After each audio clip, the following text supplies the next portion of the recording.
Welcome to the Brett Beard Show. With me, Coach Beard. Coach Beard, how you doing? Doing great today. How about you? I'm doing pretty good. So obviously, you know, we had the win last Friday, but we had two key players go down on the field. So Reese and Andrew. So what are the outlooks on those? I mean, first off, this show is a lot more fun after a victory, isn't it? Yeah. I mean, it feels a lot better. But no doubt, we took some big losses. You know, Andrew, our big tight end H-back, who you know, it was a big loss. Looks like he's going to be a couple weeks with a grade 2 sprained MCL. Mooney, not so fortunate. Looks like he's going to be 6 to 8 weeks with a broken ankle. You know, it's a tough game, and this is the worst part of it. And you know, you hate to see anybody get hurt, and now you want them to get healed up and get back to action as soon as possible. Yes, sir. All right, let's take a look at that game. Looking now, your Yellow Jackets take the field in front of the home crowd. See, we got the purple on white pants combination, the flags. Our team getting hyped up, running down. The student section packed as always, best student section in the state. First drive, Jackets, number 1, Reese Mooney, first down pass to number 7, Micah Harrison, forced out of bounds. Next play, number 1, handoff to number 5, Ray McNeely, who runs for a huge gain straight up the middle. Next play, handoff to number 5, McNeely, on the touchdown run, 7-0. Coach, let's break that play down. Yeah, you know, one thing I love about Ray, his vision, you know, it gives him a chance to see little holes and little creases, and he's able to get in there and make things happen. As you see, he gets the handoff, makes the first guy miss with his little cut. And here we go with his little shake again. And just his vision. He gets back up in it and gets where he belongs, where his guys are supporting him, and gets in the end zone. Yes, sir. So Jackets up 7-0. Number 29, Noah Hood kicking off to number 1, Kendarius Brumfield with a big return against the Jackets. He would actually be brought down by the kicker, Noah Hood. Big tackle right there, saved the touchdown. So Demons with the ball now. Number 7, Zion Anders with the first down pass to number 3, Keon Nelson. Rolling right, big catch right there. Demons now near the goal line, but the Jackets defense with a huge stop. Number 54, Seth Bishop in on the tackle. Demons field goal is good, so 7-3, Denham leads. Jackets on offense, number 1, Mooney, pass to number 11, Andrew Goodwin, gets banged up on the play, hit low right on his knee. Yeah, took a tough shot right there. Luckily, his foot wasn't planted, so it could have been a lot worse and could have been a lot uglier than what it was. Yes, sir. Next, number 1, Mooney, handoff to number 5, McNeely, who runs for another big gain, finally tackled there at the end. Offense rolling. Number 1, Reese Mooney keeps it on the read and runs, attempts to slide, but gets his leg caught. Mooney would go down and exit the game, and he would also not return. Yeah, great read. Tough end of the play right there. You know, you almost wish he'd just taken the hit. Number 29, Noah Hood kicks the field goal, 10-3, Denham leading. Denham defense stepping up. Number 7, Anders is sacked by a group of Jackets led by number 8, Hayden Rushing. Jackets ball now. Number 17, Ryder Wygant in at QB, keeps it and runs it for a huge gain. Finally gets tackled up there. On the next play, number 17, Wygant, handoff to number 4, Cam Kelly, who runs for a Jackets touchdown. 17-3, Denham leading. Coach, let's look at that one again. Yeah, you know, you got a new quarterback in. You got to run the football, get him comfortable. I thought he did a great job coming in. Hands to number 4, who's a back we also love, and you can see with his vision and his balance and, you know, weaving in and out of there, finishes the run strong with a touchdown, which is huge for us. Yes, sir. Really built up our momentum and kept us going. Demons on offense now. Number 8 rushing with the pressure, but number 7 avoids it, rolls right, and throws it deep. The pass will be broken up by number 3, Gus Cisneros. Great defensive effort on that play. Coach, what do you think about that? Yeah, Gus has come a long way, and he's really come onto the scene and is making plays for us and giving us some energy back there. Yes, sir. Jackets go on offense now. Number 17, Wygant, handoff to number 5, McNeely, who runs for a big first down.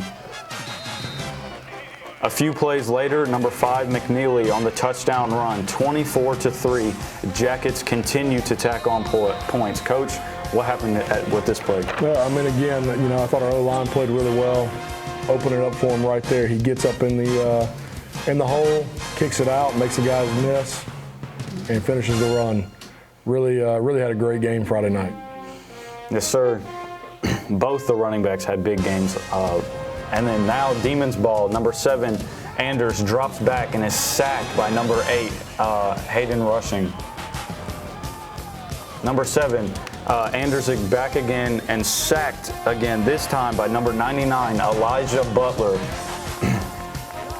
Shaken up on the play, number 7.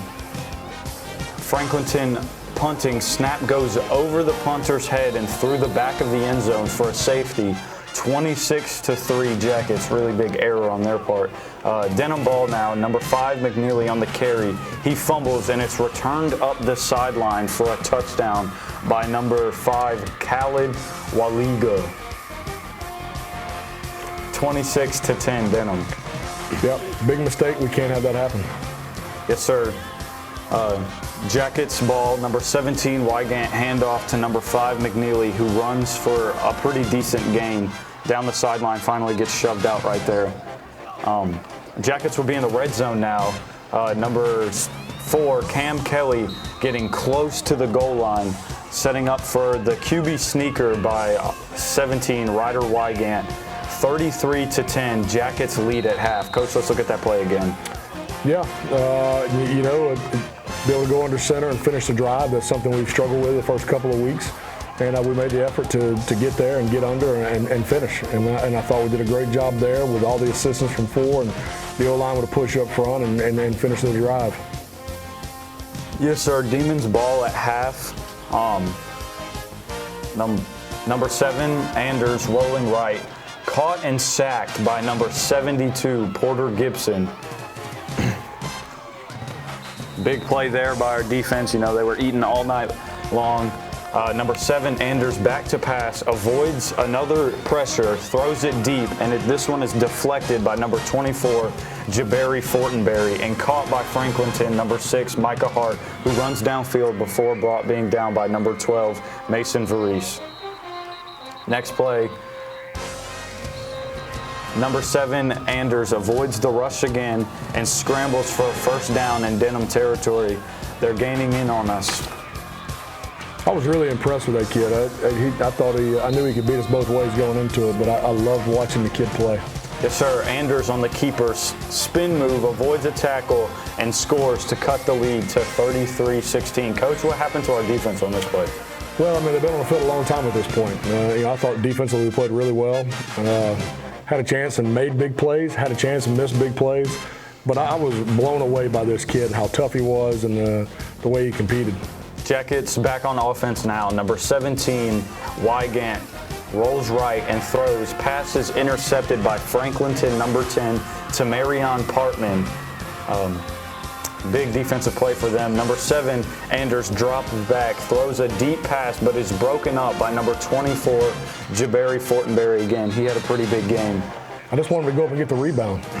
Yes, sir. Number 7, Anders back to pass again, rolls left, touchdown pass to number 12, Glenmark. Denham lead cut to just 10, 33-12.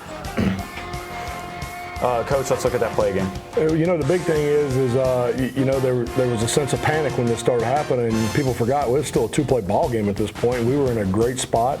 We just needed to get off the field and get a break defensively. Yes, sir. Fourth quarter now, number 29, Noah Hood on the 46-yard field goal kick. It's up and no good off the upright. Denham on defense. Number 7, Anders rolls right and is sacked by number 46, Jonah Clark. Franklinton would be forced to punt after that big play. Muffed by number 7, Harrison near midfield, recovered by the Demons. Our defense would then go to make a stop, and it would be 4th down.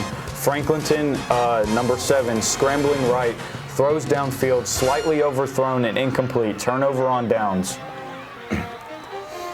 Big defensive effort all game long. Demons ball again. Number 7, Anders, is sacked by number 15, Alex Chandler. Again, our defense stepping up big when we needed them to. Jackets ball late, trying to run out the clock. Number 17, Wygant, on the sneak, gets the first down. Jackets are able to kneel it out from there on. Denham hangs on for the win, 33-23. As you see, our football team going crazy in the student section. Our second big win of the year. You know, it's got to feel good to be a player and a fan of this team. Yeah, W's are hard to come by. Yes, sir. The stats. Ray McNeely, 29 rushes for 227 yards and 2 touchdowns. Cam Kelly, 14 rushes for 99 yards and 1 touchdown. All right, Coach, let's talk about that. So, first, how do you feel our team did overcoming adversity, you know, with all the injuries that we had on the field? Yeah, I mean, I think we all know by now, especially in Denham Springs, that wins are hard to come by. I mean, you go week to week, and day by day, you're working to get better. You know, working the process only to give yourself the best chance to go out on Friday night and compete at a high level and finish a football game. You know, there were some things, once again, you talk about adversity between the injuries and, you know, the muff punt, you know, to giving the ball back to them in the second half. You know, hats off to Franklinton for the job they did defensively. You know, when you go in and you go to your backup quarterback that early, you almost do become somewhat one-dimensional. And I thought they did a phenomenal job making adjustments at half, and where we didn't answer up. Where you know, Ryder will be a completely different animal going into this week because he's practicing to be the starter, so he's going to be able to do a lot more and everything we ask him to do. So our offense will kind of get back on track there. But I thought the way we overcame, you know, some of our screw ups. You know, you have a big 3rd and long situation, and we bat the ball in the air and they catch it with a big gain. You know, I felt like there was a sense of a panic at times. You know, because it is so, you know, wins are hard to come by, and we're still learning. Our mentality, our growth, you know, in this process is still, you know, we're still in the infant stages. But I thought we handled it pretty well, though there was a little bit of panic. And you look around and you go, guys, this is a two-score ball game. Like, we're in a good spot here. You know, you've bowed up all this second half. You've played well. Just make the play, get off the field, let our offense go, eat some of this clock up. And I was really pleased with the way we finished. I was really pleased with the way we fought. And, you know, I think there was a lot of growing up that had to do that night, and we did. Yes, sir. So, like, our defense, they were on the field a lot, but they really played big. So what do you have to say about our defense? Well, I think defensively we need to be on the field. You know, sadly, both sides of the ball need to get a lot of live reps and as many live reps as possible. But, you know, defensively we've had our struggles. And I think with our guys getting out there, getting those game reps, those live situations, they've got to get more and more comfortable. And that's why I don't mind being out there. I mean, you play this game to play. So if you're on the field a lot, you know, and instead of being down about it, you get more opportunity to shine. And I thought our guys did just that. Flipping over to the other side of the ball, we had, you know, obviously our scheme had to be changed up because, you know, Reese went out early, and so we really stuck to the run game. And, I mean, it worked all game long. So, like, Cam and Ray really stepped up big. So, like, what do you have to say? Yeah, you know, I couldn't be more proud of 5 and 4. I mean, those two guys, you know, they got to be workhorses, but we've got to be able to throw the football. You know, we've got to be able to put together an offense that's going to limit possessions and eat some of the clock. I think getting back to the old winning formula that we had once before in this parish was, you know, run the football, limit possessions, don't turn the football over, finish drives. I think you see a little hard-nosed, hard-knocked football going forward because, you know, I looked at my watch one time Friday night and I'm thinking, man, it's 10 o'clock already. Like, that's too long. That's on us, you know. Like, I know that, you know, officiating had a lot to do with it because they met and talked about a lot of things. I know offensively, Franklinton threw the ball a lot and stopped the clock a lot, but we've got to do a better job with clock management and limiting possessions because, you know, our kids are on the field for a long time. That's a lot. Yes, sir. And talking about, like, those, like, turning the ball over with our special teams with Micah's muffled punt and the fumble by it was Ray, right? He was the one who fumbled the ball. Yep. So we just talk about the timely turnovers that we had. You know, I mean, Ray hadn't had a fumble up until last week, so he's had 2 weeks in a row. So you get back to the basics of ball security and, you know, being disciplined with that football in your hands and keeping it on your body. The muff punt, you know, catch the football. And if you don't want to do it, you just fair catch and get out of the way and just let it hit and roll at that point. Because at the end of the day, with a punt return, if you just get the ball back, you've won. You know, that's the biggest thing. You know, sometimes we try to make too much of it. Oh, we want to have this big return. We got to have this. We got to have that. Ultimately, we got to have the football. So, you know, that's something we got to clean up and something we got to get better at and more confident back there. You know, people make mistakes. They're kids. I mean, I don't expect him to do it again. I know he doesn't want to muff a punt. So I see him working on it this week and getting back to some of the basics so we can get it all cleaned up and corrected. Sticking on special teams, how do you think Noah played this week? Just a huge addition. I mean, every week that kid is he gets better and better. His big leg has become such a weapon for us, you know, on the kickoff and then the you know, being able to make all his PATs and, you know, he had the distance in that long field goal right there. He just, you know, missed it out a little bit to the right, which, I mean, the kid's never kicked before until this year. So, I mean, that's going to happen. But, you know, made the big kick last week. But, man, the kid has been he's been such a huge addition to our program and that locker room. And, you know, I love watching him play every week. Yeah, and I remember whenever they had that kick return, he got that tackle, like that pumped everybody up. Well, there you go. There's your first career tackle. You know, the senior playing football for the first time, and he had his first career tackle. And, you know, the thing is, if you talk to the kid, I think he loves it. So what are some points that, like, maybe into practice or, like, what's our focus going into Terra? Well, I mean, you can never get too far from the basics, man. We still got to be able to line up. We still got to be able to play fast. You still got to be able to tackle. You know, I thought we did a little better job, you know, with penalties Friday night, especially offensively. You know, I thought we did a better job there. You know, really, you just hone in on the basics. I mean, at the end of the day, this game is predicated off a high school kid being able to go play full speed without a lot of thinking. And just training their body and the muscle memory of their body so they can go do what it is we're asking them to do. You can never get enough of that. You know, communication with our defensive staff. You know, we had a tough loss this week with my best friend and my DC, Coach Smith. So those guys are they're getting more and more comfortable together, which ultimately trickles down into the kids being able to play and line up and play fast.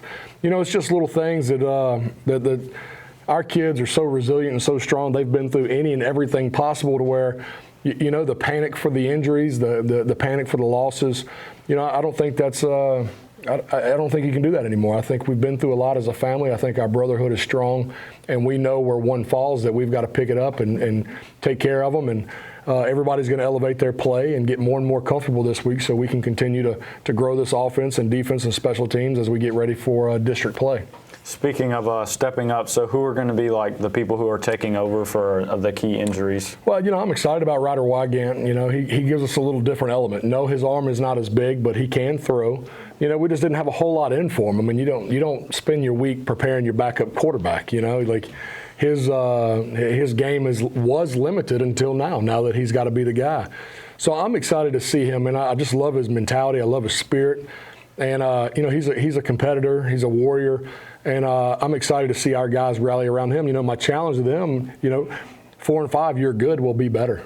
You know, our O-line getting better every week, you have to be better. You know, there's 5 guys right there in that front in that O-line that they just know that, man, you got to elevate your play. You've got to take care of your quarterback, whether it's protecting him or you got to do a better job being more physical to give us a chance to sustain drives and eat the clock.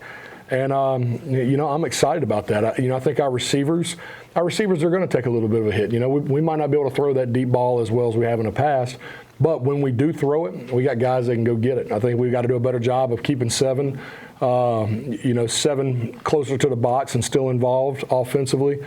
And we got to move the chains. We can't turn the football over, and we just got to elevate our play to take care of each other. Yes, sir. So, Terra, what's their kind of like offense and their defense look like? I mean, they got some athletes. You know, they're going to spread the ball. They're going to run around. They're going to, you know, I'm excited to see them play. You know, it's a great program. You know, have they had struggles? Heck, we all have. But historically, it's a great program. They've got some dudes that can play. But once again, you know, it's really not about our opponent, man. It's strictly Denham Springs and getting us taken care of in-house for us to go play our game. And, you know, it just so happens that Terra's the next one that we've got to get after. Yes, sir. So how do you see the confidence from our team? Do we still look like the team that we were last week coming into this week? You know, I was really pleased with the way we shook back. I mean, that was a tough loss in Cecilia. You know, when you're sitting here and you could very easily be 3-0.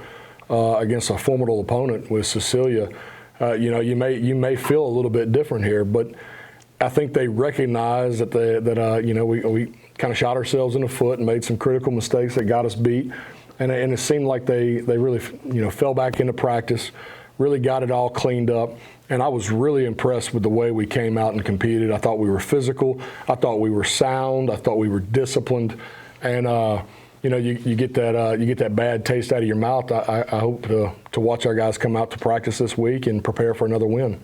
Yes, sir. And the final question, our student section has been showing up big. So do you have anything to say for the student section? Well, I'll go ahead and tell you, and I was going to say this at the pep rally, the student section's one of the reasons I came to this school. Like, I've always been impressed with the student section and how wild they are and how crazy they are. And, that's one of the things that I think Denham is known for. And, that was one of the things that drew me here. I mean, when you got the student body support like we have, and the pride in Denham Springs that we have, well, I mean, that's something you want. You think that's part of the recipe to be successful in any program, and I'm excited to see them get wild again Friday night. Thank you, Coach, for coming on. We'll see y'all this Friday at home. We play Terra, and as for Brett Beard, I'm Jules Dormain. We'll see y'all next week.